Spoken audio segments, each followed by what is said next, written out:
Vous le savez, nous sommes dans un moment de tristesse en ce moment. Nous avons perdu notre frère, notre bien-aimé. Et je pense que dans la tête de plusieurs, il y a des questions. Il y en a même des fois dans ce genre d'événements qui arrivent à remettre en cause l'amour de Dieu. Mais j'ai envie de te dire une chose. Est-ce que tu crois que tu aimes ton frère plus que Dieu? Est-ce que tu crois que tu aimes ta soeur plus que Dieu? Non, non. Et la Bible déclare dans le livre de Romains chapitre 11 au verset 33: ô profondeur de la richesse, de la sagesse et de la science de Dieu, que ses jugements sont insondables et ses voies incompréhensibles. Amen. Amen. On te dit, qui a connu la pensée du Seigneur ou qui a été son conseiller? Alléluia. Qu'est-ce que Job avait fait pour passer la vallée de l'ombre de la mort? La Bible te dit que c'était un homme juste, craignant Dieu. Vraiment, amen. Les chrétiens doivent apprendre à faire la différence entre une épreuve et une punition. Qu'est-ce que Job avait fait? Il avait perdu toute sa famille. Il avait perdu tous ses enfants, dont de sa femme. Tous ses enfants. Il a perdu ses biens. Qu'est-ce qu'il avait fait? Il craignait Dieu et se détournait du mal. Amen. Est-ce que tu mesures ces paroles? Ici, dans la version Louis II, on te dit qu'il était le plus considérable, c'est-à-dire le plus riche. Il offrait à Dieu des holocaustes pour ses enfants. C'est un genre de prière. Amen.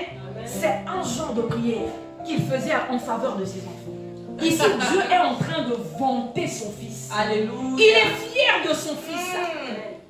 Mais tu verras ce qui va se passer dans la vie d'un tel homme. Dieu te dit qu'il n'y a personne comme lui sur la terre. Dieu rend témoignage de Job. Ah, bien aimé, cette parole est profonde. Satan répondit à l'Éternel. Est-ce d'une manière désintéressée que Job craint l'Éternel? Une façon de dire, est-ce que c'est pas à cause de ce qu'il possède? Est-ce que c'est pas parce que tu as un enfant? Est-ce que c'est pas parce que tu as un travail? Est-ce que c'est pas parce que tu as un bon salaire que tu crains Dieu? Ça c'est Satan qui parle. Il dit à Dieu, ne l'as-tu pas protégé? Lui, sa maison et tout ce qui est à lui. Tu as béni l'œuvre de ses mains et ses troupeaux couvrent le pays. Donc il reconnaît que c'est parce que tu le protèges. Et il dit au verset 11, mais étends ta main, touche à tout ce qui lui appartient et je suis sûr qu'il te maudit en face. L'Éternel dit à Satan, ah bien aimé, c'est ce verset, c'est cette partie-là, le verset 12. L'Éternel dit à Satan, voici tout ce qui lui appartient, je te le livre. Je m'arrête là pour te dire, bien aimé, tant que Dieu n'a pas dit un mot, tant que Dieu ne permet pas à l'ennemi de mettre la main, de toucher à ta vie, l'ennemi ne peut rien contre toi. Dieu est le maître des temps et des circonstances. Vous savez que fois quand nous passons des moments difficiles, ça nous donne l'impression que l'ennemi contrôle quelque chose. J'ai envie de te dire que même quand tu as l'impression qu'il contrôle quelque chose, en réalité il contrôle parce que Dieu l'a permis de contrôler. C'est dans son Dieu. Ici tu sens que Satan est en train de dire à Dieu, ne l'as-tu pas protégé? Il est en train de lui dire qu'en réalité, c'est parce que ta main est sur lui que moi je ne peux rien faire.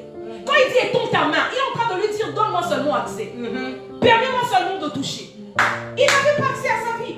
Il ne pouvait rien faire. Ça c'est comme une permission qu'il est venu demander à Dieu.